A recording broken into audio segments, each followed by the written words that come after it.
My brother squandered our family fortune, so I used his own debts to reclaim every penny and his legacy. Arthur was the golden child, the heir.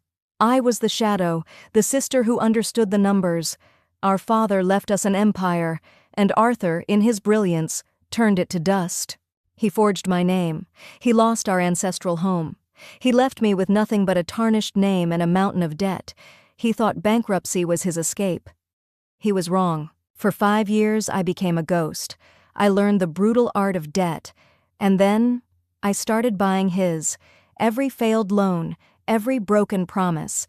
He was about to learn that the most patient creditor is a sister with a score to settle. The Sterling name once meant something, generations of quiet, diligent work. My father, a man of principle, left it all to us. To Arthur, his charisma. To me, his caution. He made me co-executor, a safety net. Arthur saw it as an insult. He called my advice fear. He called his recklessness vision. High-risk ventures, lavish parties, a private jet. Our family's legacy became his personal slush fund. I watched the empire crumble, powerless. The final betrayal was a quiet one, a stroke of a pen. My signature, forged on a loan document, our ancestral home as collateral. The deal collapsed, as I knew it would. He lost everything, and in his mind, so did I. He declared bankruptcy, a clean slate. He moved on, a new life, a new family.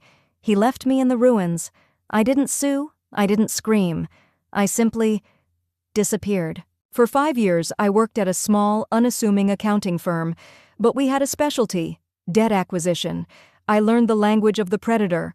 I learned how to track, to acquire, to own a person's financial soul. Then I started hunting. Anonymously, through shell corporations.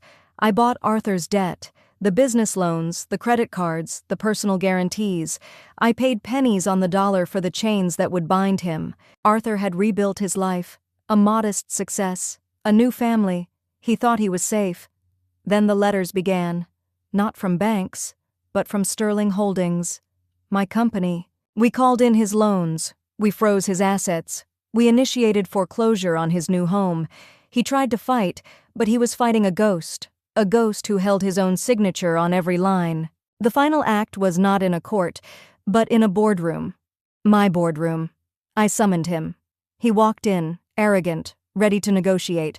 Then he saw me, the shadow, his sister. I laid out the final ledger. Every reckless decision, every squandered dollar. I didn't just own his debt. I owned him. My condition for his release was not money. It was his legacy. He was to publicly renounce the Sterling name, to admit his failures, to sign over the rights to our family's history. To me.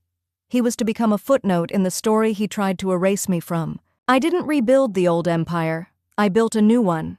A foundation, in the Sterling name, dedicated to ethical business.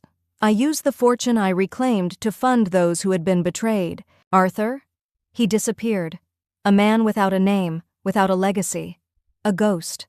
The prodigal son who had finally, and completely, paid his debt. He taught me that a name without honor is just a word. I taught him that a debt, to family, is never truly forgiven. It is collected.